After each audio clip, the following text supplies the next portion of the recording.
안녕하세요. 오늘도 사연 살롱을 찾아주셔서 감사합니다. 결혼 6년차 여성이에요. 사극을 보다 보면 평민과 천민들이 왕우장상의 씨가 따로 있냐며 봉기를 드는 내용이 종종 나오잖아요. 호랑이 담배 피는 시절 얘기라고 하겠지만 반상제도가 사라진 현대사회에서도 사회적 계급은 여전히 존재하는 것 같아요. 그 척도가 과거엔 가문이었다면 현재는 돈이라는 게 다를 뿐이죠.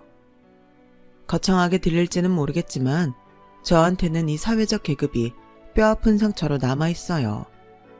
바로 제 시아버지 때문이죠. 시아버지는 저희 아빠가 일하는 회사 사장이었어요. 정확히는 저희 아빠가 사장님 기사였죠. 원래 저희 아빠는 선대 사장님을 모셨었는데 선대 사장님이 돌아가시고부터는 아들인 저희 시아버지를 모시게 되었어요. 시아버지는 저희 아빠보다 5살이 어렸지만 주종관계가 확실한 사람이라 반말은 물론 하대하는 걸 당연하게 생각하는 사람이었어요. 그래도 아빠가 회사를 그만두지 못했던 건 선대 사장님한테 많은 걸 받은 탓이었죠. 저희 외가에서 운전기사 노릇을 하는 사윗감이 못마땅해 결혼을 반대했을 때 선대 사장님이 직접 찾아가 설득해 주셨거든요. 어떻게 직업으로 사람의 귀천을 가릴 수 있겠습니까? 내가 사업하는 사람이라 사람 보는 눈은 좀 있습니다. 양 실장 사람 됨됨이라면 내가 보증할 수 있어요. 큰 사업체를 가진 사장이 직접 당신 운전기사를 위해 신부 측 부모까지 만나러 오자 외가에서도 더는 반대를 하지 않으셨어요. 뿐만 아니라 선대 사장님은 저희 부모님이 결혼을 할 때 신혼집도 마련해 주셨어요. 어린이날이나 명절 때는 저희 식구들을 집에 불러주시곤 했는데 그래서 어릴 때부터 저는 남편과 안면을 트고 지낼 수 있었어요. 비록 주인집 손주와 운전기사 딸 신분이었지만 어릴 때부터 자주 얼굴을 보고 함께 뛰어노라 그런가 그저 오빠 동생처럼 편하게 지낼 수 있었죠. 하지만 제가 중학생 때 선대 사장님이 갑자기 세상을 떠나시면서 더 이상 사장님 댁에 방문할 일은 없어졌어요. 선대 사장님과 달리 제 시아버지는 인색하고 권위적인 사람이었거든요. 그렇게 사장님 댁과 멀어지고부터 저는 남편과 연락이 끊어졌어요. 그러다가 대학에 들어가서 다시 만나게 되었죠. 저는 신입생이었고 남편은 복학생 신분이었어요. 비록 과는 달랐지만 같은 건물을 사용하고 있어서 종종 마주치곤 했는데 그러다가 연락처를 주고받게 되고부터는 따로 만나게 되었어요. 남편과 토익 공부도 같이 하고 동아리 활동도 같이 하면서 아는 오빠 동생에서 연인관계 비슷하게 발전하게 되었죠. 처음에 남편이 사귀자는 말을 했을 땐 좀 망설였어요. 아무리 세상이 달라졌다고는 해도 아빠가 모시는 분 아들과 운전기사 딸 사이에는 보이지 않는 신분 격차가 있었으니까요. 물론 결혼까지 염두하고 있었던 건 아니지만 그래도 사장님 댁에 알려지면 저희 아빠 일자리에도 영향이 있을 거라는 생각에 몸이 사려진 건 사실이었죠. 지금이 조선시대도 아니고 그딴 게 무슨 상관이야. 그리고 너희 아버님은 당연한 노동의 대가를 받고 계신 거야. 우리 아빠 눈치 볼 이유 없다고. 그건 오빠 생각이지. 막상 우리 집 상황이 되면 오빠도 그렇게 쉽게는 말 못할 거야. 남편과 사귀지 않으려고 몇 번이나 거절하고 돌아섰지만 남편을 많이 좋아했던 탓에 결국은 못 이기는 척 사귀게 되었어요. 그러면서도 마음 한구석엔 우리 관계가 어른들한테 알려지면 어떡하나 하는 걱정과 아빠에 대한 미안함이 있었죠. 저보다 2년 먼저 졸업한 남편은 아버님 회사가 아닌 다른 회사에 취직을 했는데 그 문제로 아버님과 언성을 높여가며 싸우기도 했다더군요.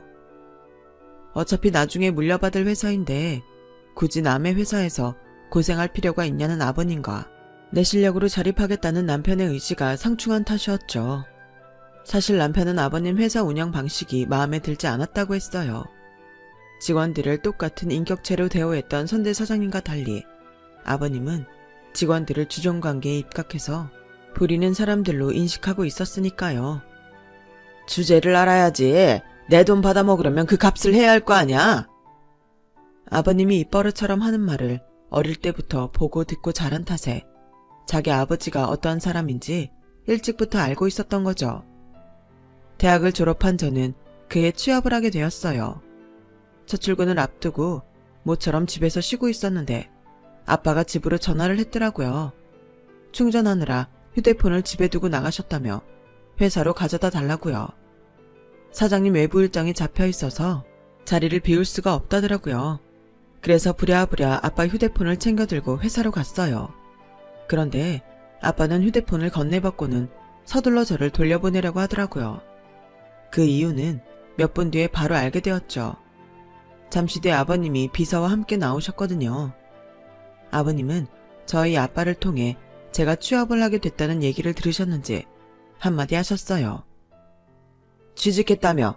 네 아빠가 너 공부 잘한다고 그러던데 우리 회사에 들어오지 그랬냐? 부녀가 한 직장에 다니면 좀 좋아?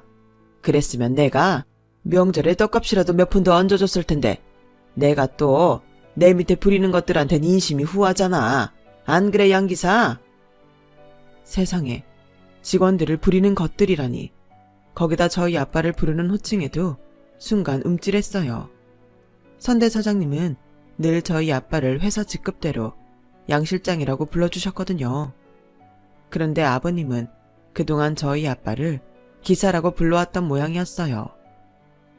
아빠는 딸 앞에서 이런 대우를 받고 있는 걸 보여주기 싫어서 저를 빨리 보내려고 했던 거예요. 아빠는 내내 저와 눈도 마주치지 못하시고 굳은 표정으로 고개를 숙이고 계셨거든요. 호칭이 뭐가 중요하냐고 할지 모르겠지만 엄연히 직장 내 직급이 있는 건데 일부러 그렇게 부르는 건 저희가 있다고 밖엔 볼 수 없잖아요. 아무리 그래도 자신보다 나이도 많고 선대 사장님한테 예쁨을 받았던 저희 아빠를 깔아뭉개려는 의도가 다분해 보였어요. 정말 최악의 인간이었죠. 그날 저녁 남편과 영화를 보기 위해서 약속 장소로 나갔는데 남편 얼굴을 보자 낮에 봤던 아버님 행동이 떠올라 불쑥 화가 나더라고요. 유정아, 무슨 일 있었어? 왜 그렇게 날이 서 있어? 내가 뭐 잘못한 거 있니? 아무 일 없어. 그냥 짜증이 나서 그래. 남편한테 죄가 없다는 걸 아는데도 저도 한 집안의 딸이라 어쩔 수 없더라고요. 영화를 보고 저녁을 먹는 내내 뾰루퉁한 제 표정을 보고는 남편이 자꾸 무슨 일이 있었냐고 물었어요. 몇 번이나 묻는 통에 낮에 있었던 일을 말했죠. 그랬더니 한숨을 푹 쉬더라고요. 자기 부모지만 창피하다면서 대신 사과까지 하는데 더는 화도 못 냈어요.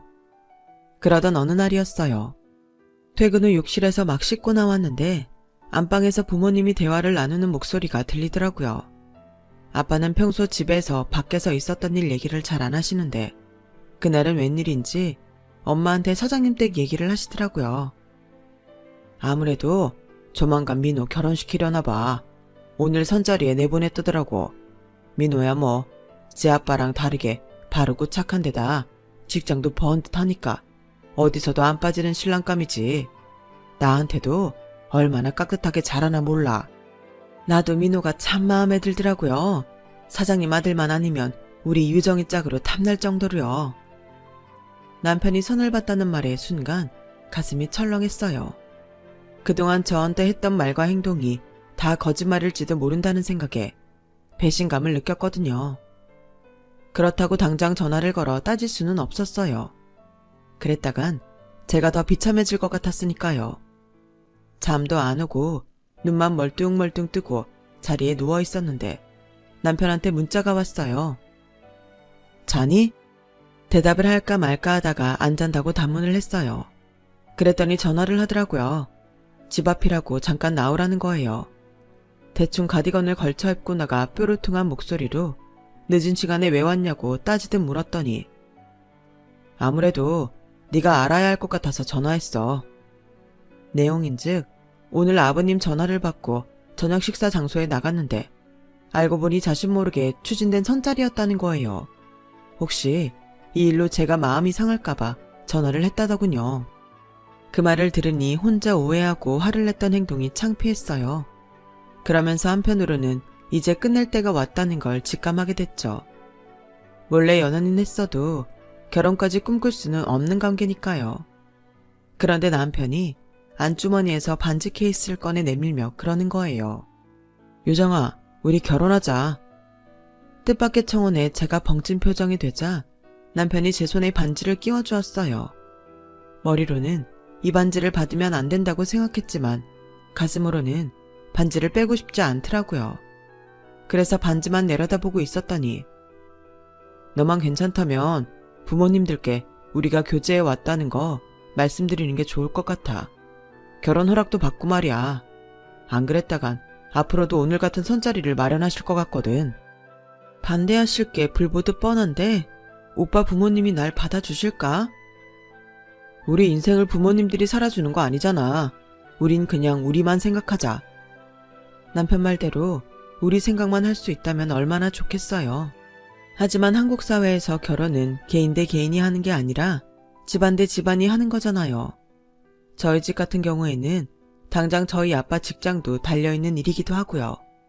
그래서 부모님께 남편과 교제해온 사실과 청혼을 받았다는 걸 말씀드렸어요.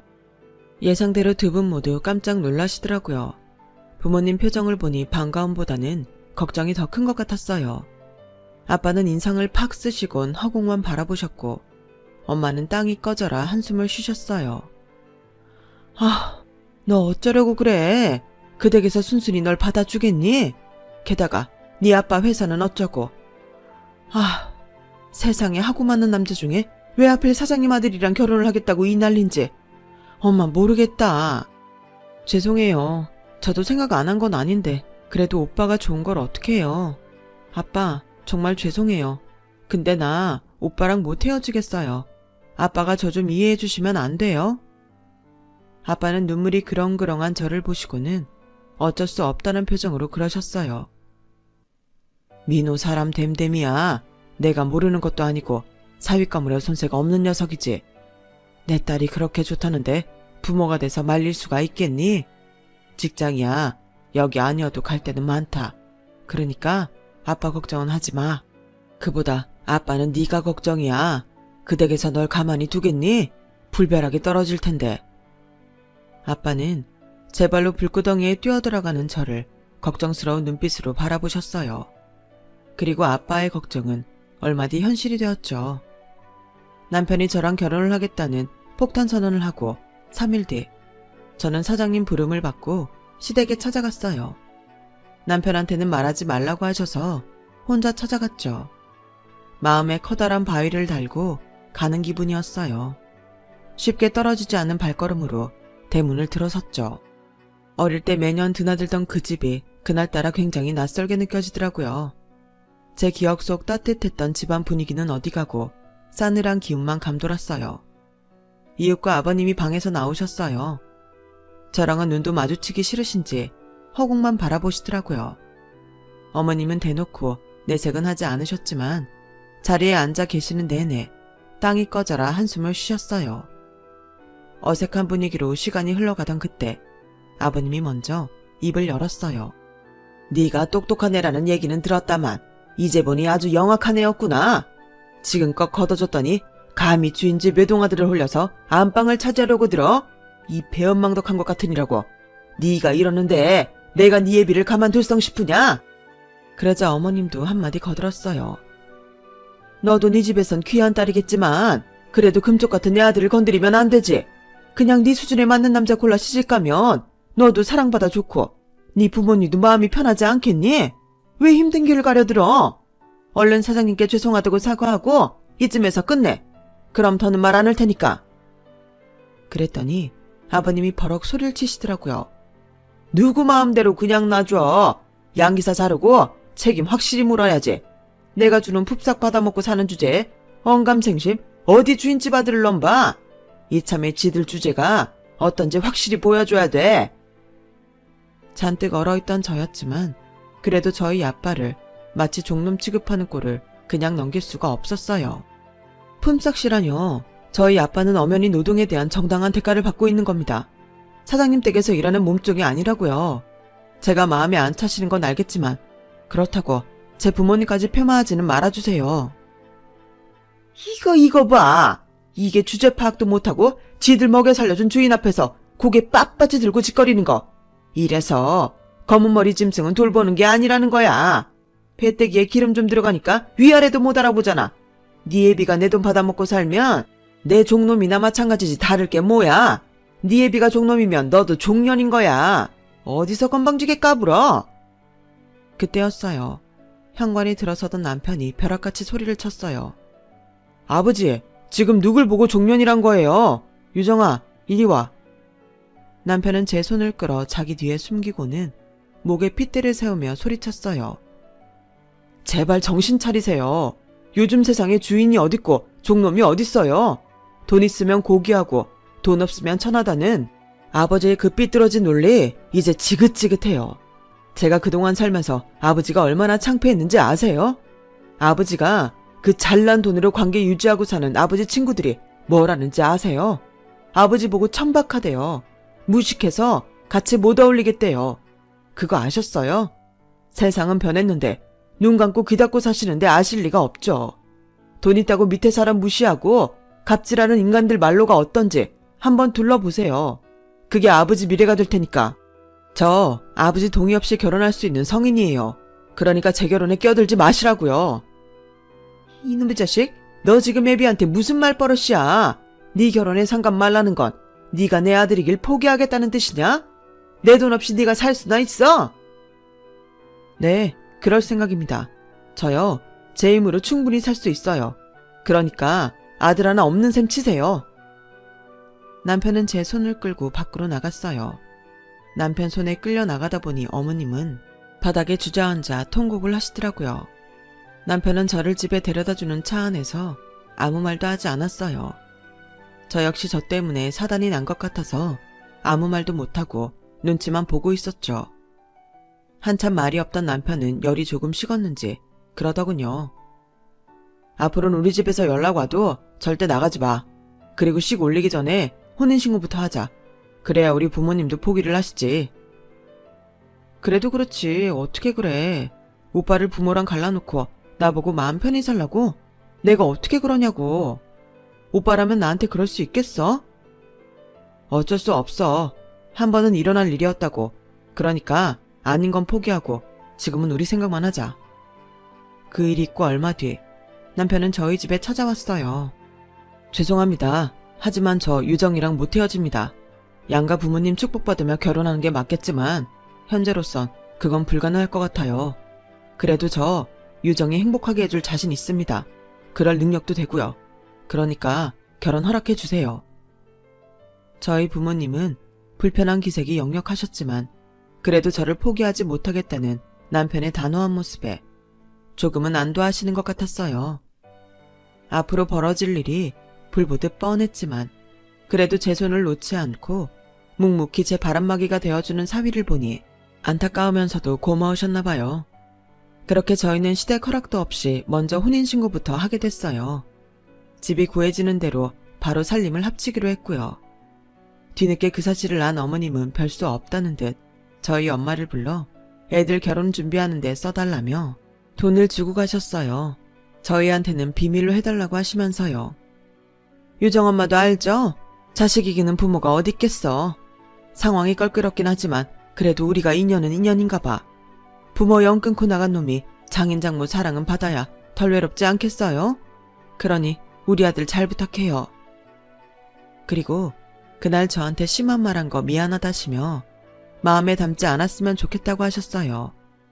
어머님과 달리 아버님은 저희 아빠를 불러 협박에 가까운 폭언을 하셨고 아빠가 사직서를 내밀자 그 자리에서 푹푹 찢어버리셨어요.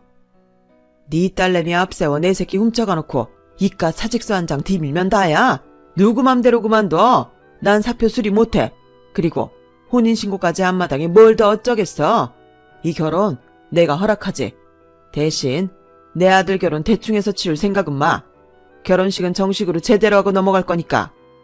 그렇게 아버님은 결혼을 허락하셨어요. 생각지도 못한 아버님의 결혼 허락 소식을 듣고 저도 남편도 얼떨떨했어요. 그때까지만 해도 뒤에 감춰진 아버님 속을 몰랐으니까요. 우여곡절 속에 상견례가 시작됐고 아버님은 그제야 검은 속을 드러냈어요. 나도 사회적인 체면이 있는 사람인데 하나뿐인 자식 혼사를 대충 해치울 수는 없지. 집은 내가 해줄 테니까 양 기사도 혼수는 제대로 해서 보내. 대충 때울 생각하지 마. 내가 이 결혼 많이 참아주는 거니까. 아, 그리고 예단비는 그쪽 사정 봐서 1억만 받을게. 되돌려주는 거 없이 깔끔하게 한 장으로 끝내자고. 그 말에 먼저 반응을 보인 건 남편이었어요. 아버지, 예단비 1억이 말이 돼요? 그런 경우가 어딨어요? 어딨긴. 내가 해준 집이 얼만데 시세대로 해도 예단비 3억 이상은 받아야 되는 걸 1억 받고 끝내주겠다는데 무슨 말이 많아. 무사히 지나갈 줄 알았던 그날도 결국 부자간의 싸움으로 막을 내리게 됐어요. 어머님이 중간에 나서서 중재를 하신 덕분에 예단비 얘기는 없는 걸로 끝이 났죠. 대신 집은 남편과 제가 대출을 받아서 구하기로 했어요. 둘 다 직장을 다니고 있으니 살면서 대출금은 갚아 나가려고요. 혼수도 둘이 돈을 합해서 하기로 했고요. 아버님은 주변에 눈치가 보이니 결혼식만이라도 호텔에서 올리라고 하셨지만 예산 문제도 그렇고 갑자기 식장을 구할 길이 없어서 성북동 한정식집 야외에서 가족들만 모시고 스몰 웨딩으로 하기로 했어요. 하나부터 10까지 당신 뜻과 다른 방향으로 이어지자 아버님은 결혼식 내내 뚱한 표정이셨죠. 그래도 이 정도로 끝난 게 어디냐며 저랑 남편은 안도했어요. 그런데 끝난 게 아니더라고요. 신혼여행에서 돌아와 보니 아빠가 출근을 않고 집에 계시는 거예요.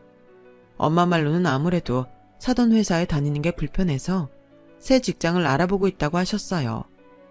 저도 아빠가 더는 아버님 밑에서 고생하시지 않았으면 했었기에 다행이다 싶었죠. 엄마, 차라리 아빠랑 가게를 하는 건 어때? 퇴직금 받은 걸로 프랜차이즈 카페를 차려도 좋을 것 같은데. 아니면 치킨집은 어때? 취직보다는 창업을 권하는 제 말에 엄마는 이 나이에 무슨 장사냐며 한사코 거절하셨어요. 그리고 그 이유는 얼마 지나지 않아 밝혀졌죠. 뭐? 아빠가 땅을 샀다고? 무슨 돈으로? 네 아빠 퇴직금으로 샀다더라. 나한텐 한마디 상의도 없이 말이다. 땅 판 사람이 그러는데 이게 노른자 땅이라고 했다나? 금세 땅값이 오를 거라 그랬대.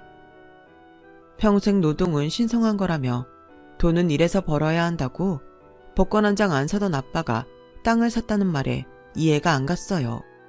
그래서 남편한테 그 얘기를 했더니 고개를 갸웃거리며 그러더라고요. 금세 오를 땅이면 땅 주인이 왜 팔아? 자기가 돈 벌 수 있는데. 이거 냄새가 좀 나는데? 한번 알아볼까? 돈 되는 땅이라면 어떤 용도로 설정돼 있는지부터 알아봐야겠어. 용지에 따라 땅값이 오를 가망성이 보이니까. 남편은 일단 땅 용도부터 알아보자며 인터넷 검색창에 토지이용계획원이라고 쳤어요. 그 사이트에 들어가 주소를 입력하면 그 땅에 대한 정보가 나온다고요.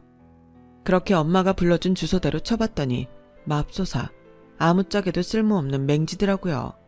게다가 1억이나 주고 샀다는 땅의 실제 가격은 1,000만 원도 안 되더라고요. 완전 사기를 당한 거였죠. 안 그래도 미심쩍긴 했지만 이건 너무 심해서 속이 부글부글 끓더라고요. 그래서 그 길로 남편이랑 친정으로 달려갔어요. 아빠, 그 땅 아빠한테 판 사람이 누구예요? 누구길래 그런 똥땅을 1억이나 받고 팔았냐고요. 아빠는 그럴 리 없다면서 곧 개발이 시작될 거고 금세 땅값이 오를 거라고 걱정 말라고 하시는 거예요. 그러자 참다 못한 남편이 태블릿을 들이밀며 저희가 찾은 정보를 보여드렸어요. 그런데도 아빠는 괜찮다며 손사래를 치시더라고요. 옆에서 모든 얘기를 들은 엄마는 사색이 돼 있는데 말이죠. 그리고 순간 엄마 입에서 땅을 판 인간의 이름이 나왔어요. 바로 저희 시아버지더라고요. 예단비 1억을 못 주겠으면 퇴직금으로 자기 땅이라도 사라고 했다더군요. 뻔히 돈 안 되는 땅인 거 알면서도 어떻게든 엿먹일 요량으로 그런 짓을 벌인 거였죠. 그렇게 당신이 온전히 받아야 할 퇴직금을 날린 아빠는 엄마한테 거짓말을 했던 거예요. 노른자 땅이라고 말이죠. 그날 바로 남편과 저는 시댁에 찾아가 돈을 돌려달라고 말씀드렸지만 아버님은 끝까지 거절을 하셨어요. 은혜도 모르고 기어오르는 종놈은 몽둥이가 약인데 매질은 할 수 없으니 별 수 있냐? 돈으로 때려야지. 이게 다 자업자득이야. 탓하려거든 못난 네 예비를 탓해라. 되지도 않은 망발을 늘어놓는 아버님을 보자 더는 용서가 안 되더라고요. 종놈이요? 그럼 아버님은 뭔데요? 설마 주인집 대감이라고 생각하는 건 아니죠? 그런 거라면 꿈 깨세요. 제 눈에 아버님은요, 세상에서 제일 비루하고 천박한 사람이니까요. 아버님 친구 없죠? 그 잘난 돈 없으면 밥 한 끼 술 한 잔 사줄 친구 없죠? 그러니 그렇게 돈에 집착하고 사는 거겠죠. 돈이 아니면 아무도 아버님을 사람 대접 안 해주니까요. 네, 그 대단한 돈 죽을 때까지 꼭 끼고 사세요. 그래야 사는 동안 인간인 척은 하고 살 수 있을 테니까요. 뭐, 그 돈이 아버님한테 나는 똥꾸렁내까지 감춰줄지는 모르겠지만요. 뭐야? 이 배은망덕한 년이 어디서 함부로 짓거려? 저 말 안 끝났어요.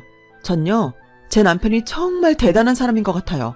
아버님처럼 개떡 같은 부모 밑에서도 아버님 닮지 않고 제대로 자랐으니까요. 그 1억 잘 쳐드세요. 그게 자식이랑 손주 며느리 영 끊는 위자료니까요.